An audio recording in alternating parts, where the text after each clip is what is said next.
नमस्कार। आज हम करते हैं क्वेश्चन नंबर 9। एक कण एक समतल वक्र में इस प्रकार गमन करता है कि इसका स्पर्श रेखीय त्वरण अचर रहता है और इसके स्पर्श रेखीय वेग का परिमाण तथा अभिलंबित त्वरण का अनुपात अचर है। सिद्ध करो कि पथ का नैज समीकरण s = a psi² + b psi + c के रूप में होगा। तो देखते हैं, देखिएगा।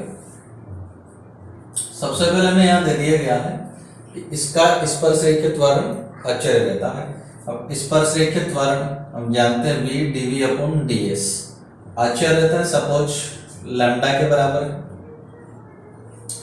और फिर दूसरा स्पर्श रेखीय वेग यानी कि v और तथा अभिलंबित त्वरण यानी कि v²/ρ, इनका दोनों का जो अनुपात है ये भी अचर रहता है। इसको हमने मान लिया सपोज म्यू है। हल करिएगा तो v से v यहाँ कैंसिल हो जाएगा, तो बचेगा रो इक्वल टू क्या बन जाएगा भाई, म्यू v। इसको हम कर देते हैं इक्वेशन नंबर 2। और अब समीकरण x है। समीकरण x में अब देखो संबंध ज्ञात करना है s और साई में। तो समीकरण 1 को ले लिया हमने और समीकरण 1 से चरों को पृथक अगर अपन कर लेते हैं तो v dv = lambda ds। v dv = lambda ds। तो इसके दोनों पक्षों को एक बार तो हम 2 से मल्टीप्लाई कर लेते हैं। तो 2v dv = 2 लैम्डा ds। और अब समाकलन करने पर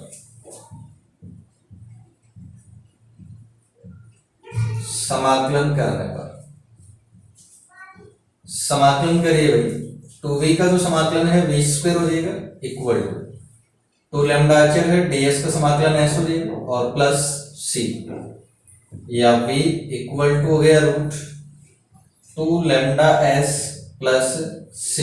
ये अपने पास में v आ गया। और अब समीकरण 2 से अब देखिए समीकरण 2 में जो रो है, रो अपन जानते हैं ds/d psi होता है। तो रो को हमने लिख दिया है ds/d psi = म्यू v। तो म्यू और ये v का वैल्यू पुट कर दिया हमने √2 लैम्डा s प्लस c। और अब इसमें चरों को पृथक कर लेंगे अपन, s को एक साइड कर देंगे और psi को दूसरी साइड कर देंगे। ऐसा जब करेंगे तो आ जाएगा ds और बटा, ये बटा में जाएगा √2 lambda s plus c = d psi। ये म्यू भी है यहाँ, तो ये म्यू d psi, ठीक है ना। ये इस प्रकार से आपके पास में आ गया ds/√2 lambda s plus c = mu d psi। समाकलन कर दीजिए इसको। तो समाकलन करने पर तो देखते हैं इसका समाकलन क्या बनेगा भाई। 1/√x का जो इंटीग्रेशन है वो अपन जानते हैं 2√x हुआ करता है। तो यहाँ इसका जो इंटीग्रेशन है ये हो जाएगा 2√2 लैम्डा s प्लस c। लेकिन यहाँ अगर हम देखें तो s का जो गुणांक है ये 2 लैम्डा है, तो 2 लैम्डा का आप लोग भाग कर देंगे। तो 2 लैम्डा का जैसे भाग करेंगे तो ये लीजिएगा 2 लैम्डा और equal to mu d psi। तो psi का जो समाकलन है d psi का psi हो जाएगा और प्लस ये एक अचर जोड़ दिया आपने d। 2 से 2 यहाँ कैंसिल हो जाएगा और क्रॉस मल्टीप्लाई कर देंगे तो आ जाएगा √2 lambda s plus c equal to, इसको लैम्डा से मल्टीप्लाई कर दिए तो म्यू लैम्डा psi और प्लस लैम्डा d। अब दोनों पक्षों का कर देंगे वर्ग, दोनों पक्षों का वर्ग कर देंगे तो इधर से हो जाएगा 2 lambda s plus c equal to mu lambda psi plus d का होल स्क्वायर।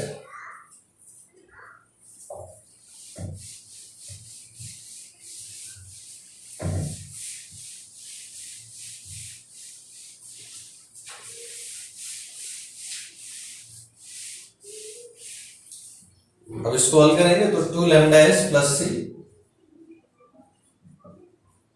इक्वल टू, इसके दोनों पक्षों का वर्ग करते हैं, इसका प्रसार कर दीजिए तो ये हो जाएगा mu square lambda square psi square plus 2ab से बनेगा 2 म्यू लैम्डा डी साई और प्लस अचर से आपके पास में आ जाएगा डी स्क्वायर। अब एक तो इसे सी का कर दो पक्षांतरण, सी का जब पक्षांतरण कर देंगे तो हो जाएगा 2 lambda S equal to mu square lambda square psi square plus 2 mu lambda D psi plus D square minus C. और अब समीकरण के दोनों पक्षों में 2 लैम्डा का भाग करने पर 2 लैम्डा से डिवाइड कर देंगे तो एस इक्वल टू यहां आ जाएगा mu square lambda Sai square upon 2 और प्लस यहाँ 2 से 2 हो जाएगा कैंसिल, लैम्डा भी कैंसिल हो जाएगा तो म्यू डी साई और प्लस ये हो जाएगा D square minus C upon 2 lambda then S equal to. अब ये जो म्यू स्क्वायर लैम्डा अपॉन 2 है इसको हम ए मान लेते हैं तो A psi square plus mu D को हमने बी मान लिया तो बी साई और ये प्लस इसको पूरे को सपोज हम कैपिटल से लिख देते हैं और यहाँ ए बी सी कोई नियतांक है या अचर है, या ए बी सी कोई नियतांक है, ए बी सी का जो मान है वो अचर ही था और यही हमें सिद्ध करना था।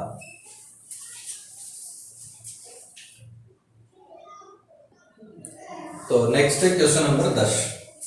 एक कण एक समान कोणीय वेग से किसी परवलय में उसके नाभि के चारों ओर चलता है, सिद्ध करो किस बिंदु पर अभिलंबित त्वरण उस बिंदु पर पथ की वक्रता त्रिज्या के समानुपाती होता है। ठीक है भाई, देखते हैं। देखिएगा हमें दिया गया है कि एक कण एक समान कोणीय वेग से किसी परवलय में उसके नाभि के चारों ओर चलता है। अब परवलय में चलता है तो सबसे पहले हम लोग परवलय का पदिक समीकरण लिख लेते हैं। तो परवलय का पदिक समीकरण ये हमने लिख लिया P square equal to A R, ये परवलय का पदिक समीकरण होता है। तो हमें सिद्ध करना है कि अभिलंबित त्वरण जो है वक्रता त्रिज्या के समानुपाती होगा। देखते देखिए एक बार तो इसके दोनों पक्षों का आर के सापेक्ष अवकलन कर लीजिए। तो समीकरण एक के दोनों पक्षों का समीकरण एक के दोनों पक्षों का आर के सापेक्ष अवकलन करने पर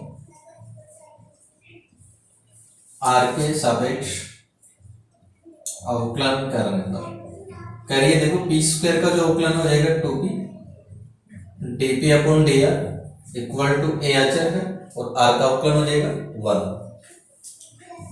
तो यहां से dp अपॉन dr ये आपके पास में आ जाएगा a बटा 2p। अब एक बार वक्रता त्रिज्या ज्ञात कर लेते हैं, इसलिए वक्रता त्रिज्या रो इक्वल टू, देखो पदिक समीकरण के लिए वक्रता त्रिज्या का जो फॉर्मूला होता है वो क्या हुआ करता है, rho equal to R D R upon D P.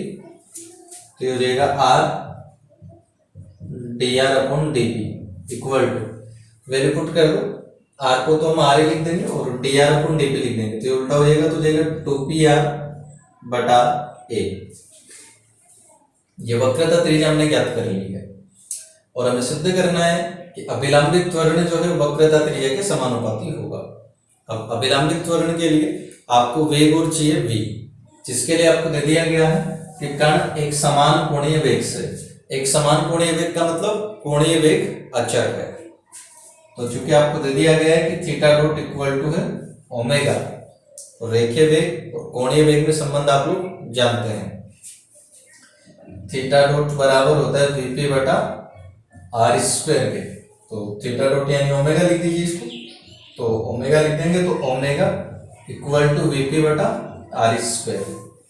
तो यहां से v ज्ञात कर लीजिएगा, तो यहां से आ जाएगा v इक्वल टू, v का मान ज्ञात करें तो ओमेगा आर स्क्वायर और बटा p, ये अपने पास में वेग आ गई v। अब हमें सिद्ध करना है कि जो अभिलंबित त्वरण है वक्रता त्रिज्या के समानुपाती है। तो अभिलंबित त्वरण ले लेते हैं हम लोग एक, तो अभिलंबित त्वरण और एक है वक्रता त्रिज्या, इनका दोनों का अनुपात ज्ञात करते हैं अपन। देखो क्या आएगा, इक्वल टू, दोनों का अनुपात अगर अचर आ जाएगा तो वो जो अभिलंबित त्वरण है वक्रता त्रिज्या के समानुपाती हो जाएगा। तो अभिलंबित त्वरण आप लोग जानते हैं v स्क्वायर अपॉन रो होता है, और बटा वक्रता त्रिज्या आप लोग जानते हैं रो होता है। तो ये आपके पास में बन गया v स्क्वायर बटा रो स्क्वायर। हल कर लीजिए इसको, तो v स्क्वायर v ये रहा, स्क्वायर कर दीजिए इसका, तो हो जाएगा ओमेगा स्क्वायर r की पावर 4 बटा P square into rho square. तो रो हमने क्या कर लिया, ये रहा, वहां एक बटा रो है तो हो जाएगा ए स्क्वायर और बटा 4 पी स्क्वायर आर स्क्वायर, तो 4 पी स्क्वायर आर स्क्वायर। इसको अपन हल करते हुए देखिए क्या बनेगा, ये आ जाएगा ए स्क्वायर ओमेगा स्क्वायर और ये आर स्क्वायर कैंसिल हो जाएगा तो आर स्क्वायर बचेगा, और बटा 4 पी की पावर 4, ऐसा अपने पास में बचा है। तो A square omega square R square और बटा 4, अब ये पी की पावर 4 है यहाँ, और आपको पता है P square equal to A R है, तो इसके दोनों पक्षों का अगर वर्ग कर देंगे तो p की पावर 4 इक्वल टू आ जाएगा ए स्क्वायर आर स्क्वायर। तो इसको आपने लिख दिया ए स्क्वायर आर स्क्वायर। अब ए स्क्वायर कैंसिल हो जाएगा, आर स्क्वायर कैंसिल हो जाएगा, तो ये आ जाएगा ओमेगा स्क्वायर अपॉन 4। तो देखिएगा ये वी स्क्वायर अपॉन ओमेगा, ये था आपके पास में इस प्रकार से वी स्क्वायर अपॉन रो और बटा रो, ये बराबर आ गया ओमेगा स्क्वायर अपॉन 4 के। यहां से अगर अपन क्रॉस मल्टीप्लाई करते हैं तो वी स्क्वायर अपॉन रो ये बराबर हो जाएगा ओमेगा स्क्वायर अपॉन 4 रो के। अब यहां से आप देख सकते हैं ओमेगा स्क्वायर अपॉन 4 ये तो अचर है, इसका मतलब ये वी स्क्वायर अपॉन रो समानुपाती हो गया किसके, रो के, यानी कि अभिलंबित त्वरण समानुपाती है वक्रता त्रिज्या के, और यही हमें सिद्ध करना था। तो अगला क्वेश्चन है 11, एक बिंदु P अचर वेग से किसी वक्र में चलता है और P तथा एक स्थिर बिंदु O को मिलाने वाली ध्रुवांतर रेखा का कोणीय वेग और P के व्युत्क्रमानुपाती होता है। प्रदर्शित करिए कि वक्र O ध्रुव वाला एक समान कोणिक सर्पिल है और P का अभिलंबित त्वरण और P के व्युत्क्रमानुपाती है। देखते हैं, देखिए तो सबसे पहले तो आपको दे दिया गया है कि P अचर वेग से, वेग आपको दे दिया गया है अचर है, किसी वक्र में चलता है और P तथा एक स्थिर बिंदु O को मिलाने वाली ध्रुवांतर रेखा का कोणीय वेग और P के व्युत्क्रमानुपाती है। तो P का कोऑर्डिनेट अगर r थीटा मानेंगे और P की लंबाई r ही आएगी ना, तो जो कोणीय वेग है और P के व्युत्क्रमानुपाती है। तो कोणीय वेग यानी कि theta dot proportional to 1/r और P के व्युत्क्रमानुपाती है, तो थीटा डॉट इक्वल टू हो जाएगा k बटा r। के यहाँ पर कोई भी अचर हो सकता है।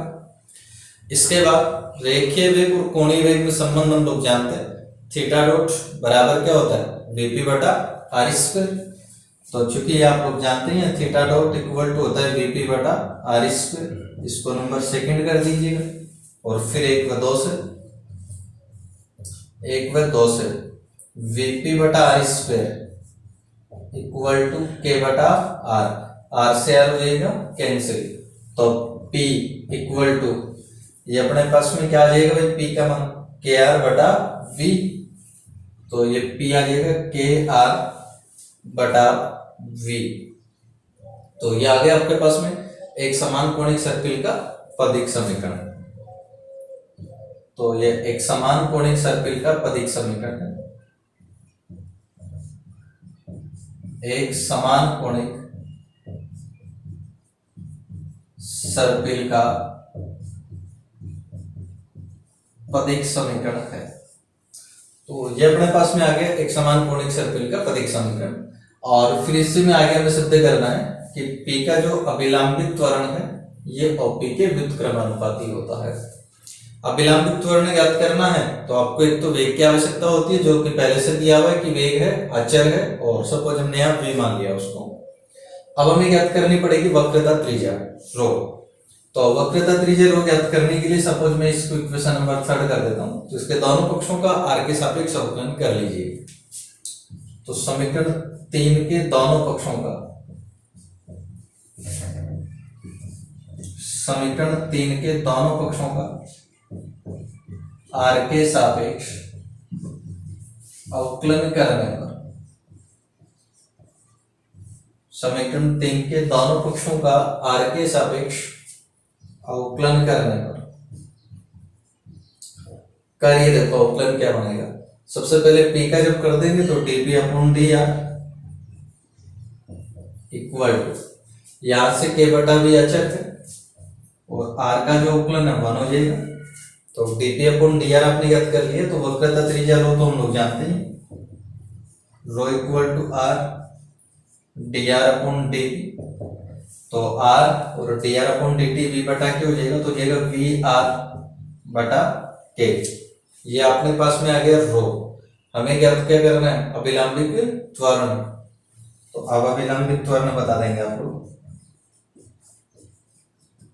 अभिलंबित त्वरण, अभिलंबित त्वरण आप जानते हैं v स्क्वायर बटा रो व करता है, तो v स्क्वायर बटा रो का वैल्यू पुट कर दो vr बटा k।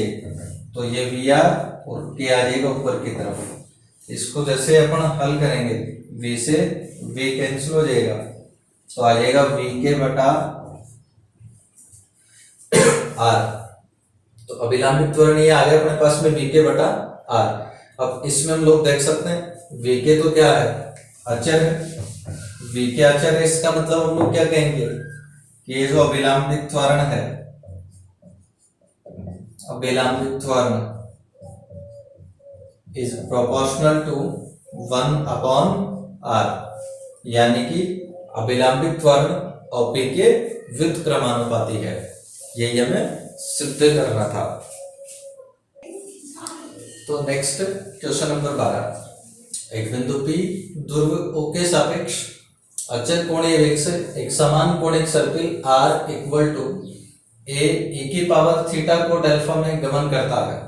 सिद्ध कीजिए कि इसका त्वरण OP के समानुपाती है तथा उसकी दिशा P पर स्पर्श रेखा से वही अचर कोण बनाती है जो OP उस स्पर्श रेखा से बनाती है। ठीक है भाई, देखते हैं, देखिएगा। तो सबसे पहले आपको दे दिया गया है कि बिंदु P ध्रुव O के सापेक्ष अचर कोणीय वेग से, तो आपको कोणीय वेग दे दिया, अचर है तो कोणीय वेग थीटा डॉट आपको दे दिया गया, अचर है तो मान लिया सपोज ओमेगा है। तो फिर इसके बाद में हमें सिद्ध करना है कि यह भी दे दिया गया है कि कण एक समान कोणिक सर्पिल में गमन करता है। तो आपको सिद्ध करना है कि इसका जो त्वरण है OP के समानुपाती है। तो त्वरण का मतलब परिणामी त्वरण हमें ज्ञात करना है। तो परिणामी के लिए यहाँ पर देखो जो वक्र का समीकरण है ध्रुवीय रूप में लिखा हुआ है। ध्रुवीय रूप में लिखा हुआ इसका मतलब हम अर्य और अनुप्रस्थ त्वरण ज्ञात करेंगे। तो अर्य त्वरण ज्ञात करने के लिए पहला तो हमें dr अपॉन dt ज्ञात करना पड़ेगा। तो dr upon dt equal to अवकलन करें इसका, एक तो यहाँ अचर होगा e की पावर थीटा कोट अल्फा का e की पावर थीटा कोट अल्फा हो जाएगा और फिर थीटा कोट अल्फा हो जाएगा कोट अल्फा, और इसके बाद जो थीटा का अवकलन होगा ये हो जाएगा d थीटा अपॉन dt। तो dr upon dt equal to d theta upon dt या थीटा डॉट जिसको आपने ओमेगा मान लिया, इसको ओमेगा लिख दीजिए। तो a omega cot alpha e की पावर थीटा कोट अल्फा। अब इसमें भी देखिएगा एक बार, चलो मैं लिख देता हूं एक बार, e की पावर थीटा कोट अल्फा। तो dr upon dt equal to, अब देखिए ओमेगा कोट अल्फा और a e की पावर थीटा कोट अल्फा, ये बन जाएगा r, तो हो जाएगा ओमेगा r कॉट अल्फा। एक बार फिर से अवकलन कर दीजिए, तो d2r अपॉन dt स्क्वायर।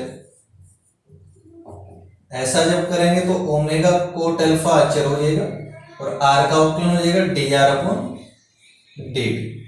अब इसमें dr अपॉन dt का वैल्यू पुट कर दीजिए, तो d2r upon dt square equal to, value put करेंगे यहाँ तो क्या बनेगा, देखो dr अपॉन dt को आप ये लिख दोगे ओमेगा r कोट अल्फा, तो हो जाएगा ओमेगा स्क्वायर और r कोट स्क्वायर अल्फा। ये आपके पास में आ जाएगा d2r अपॉन dt स्क्वायर। तो अब आर्यत वर्ण आपको मिल जाएगा यहां से, इसलिए आर्यत वर्ण हो जाएगा d2r upon dt square minus r d theta upon dt का होल स्क्वायर। वैल्यू पुट करते हुए इसके अंदर, तो वैल्यू पुट करेंगे तो क्या बनेगा, देखिए d2r अपॉन dt स्क्वायर, ये आगे आपके पास omega square r cot square alpha minus d theta upon dt आपके पास में ओमेगा है, तो ओमेगा स्क्वायर r, दोनों में से ओमेगा स्क्वायर r कॉमन हो जाएगा, तो ओमेगा स्क्वायर r को जब कॉमन ले लेंगे तो बचेगा कोट स्क्वायर अल्फा माइनस 1 और ये r। ये तो अपने पास में आर्यत वर्ण आ गया भाई। अब अनुप्रस्थित वर्ण भी हम लोग ज्ञात कर लेते हैं। तो अनुप्रस्थित वर्ण जो होता है 1/r d by dt of r square d theta upon dt। Value put करिए इसके अंदर, तो ये आ जाएगा 1/r d by dt of r square d theta upon dt, जो कि ओमेगा है, 1/r। ओमेगा तो इसमें अचर है और इसका अवकलन करेंगे अपन r स्क्वायर का, तो ये आपके पास में आ जाएगा 2r dr अपॉन dt। अब इसको जब हल करेंगे तो क्या बनेगा, देखते रहिए।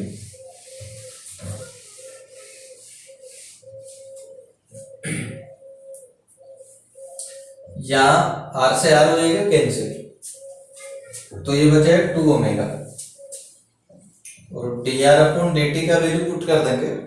dr अपॉन dt का वैल्यू अपने पास में था ओमेगा, तो ओमेगा स्क्वायर हो जाएगा r कोट अल्फा। ठीक है, यह अनुप्रस्थित वर्ण अपने पास में आ गया। तो अपने को तो देखना है परिणामित वर्ण से, इसलिए परिणामित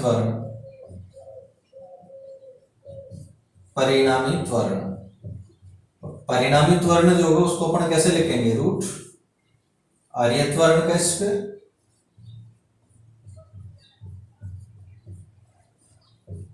प्लस अनुप्रस्थित वर्ण का स्क्वायर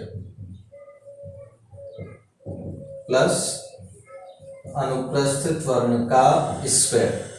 तो दोनों का वैल्यू पुट कर दो इसमें, तो यह आ जाएगा रूट आर्यत वर्ण का स्क्वायर। आर्यत वर्ण अपने पास में ये रहा, स्क्वायर जब कर लेंगे तो ये ओमेगा की power 4 coat square alpha minus 1 का होल स्क्वायर आर स्क्वायर, और प्लस अनुप्रस्थ वर्ण का स्क्वायर करेंगे तो 4 ओमेगा स्क्वायर, ओमेगा की पावर 4 आर स्क्वायर और कॉट स्क्वायर अल्फा। अब इनमें से जो कॉमन आ रहा है वो कॉमन ले लीजिएगा। कॉमन आपके पास में आ रहा है ओमेगा की पावर 4, तो इसका वर्गमूल हो जाएगा ओमेगा स्क्वायर। इसके अलावा आर स्क्वायर कॉमन आ रहा है तो इसका वर्गमूल हो जाएगा आर, तो बचा रूट। यहां से आपके पास में कॉट स्क्वायर अल्फा माइनस 1 का होल स्क्वायर और प्लस यहां से आपके पास में आ जाएगा 4 कॉट स्क्वायर अल्फा। इसको अपन हल कर लेंगे।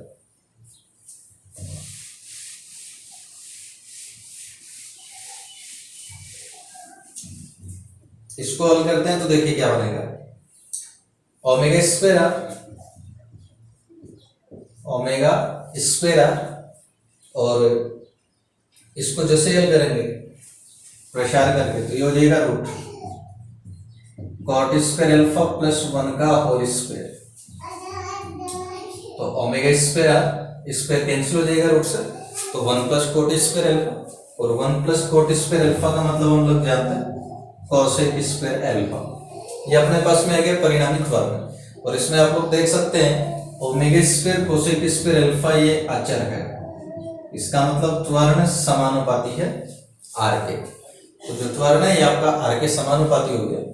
और फिर आपको इसकी दिशा बतानी है, तो दिशा के लिए आपको बताया सिद्ध करना है कि पेपर स्पर्श रेखा से उसकी दिशा जो है इस पेपर स्पर्श रेखा से वही अचर कोण बनाती है जो OP उस स्पर्श रेखा से बनाती है। तो ये तो हम जब स्टार्ट में किया था पढ़ने तब ही हम देख चुके हैं कि जो परिणामी जो दिशा होती है ये वही कोण बनाती है जो OP उस स्पर्श रेखा से बनाती है। अल्फा इक्वल टू 5 हमने सिद्ध किया था जब आर्य और अनुप्रस्थ त्वरण ज्ञात किए थे। धन्यवाद।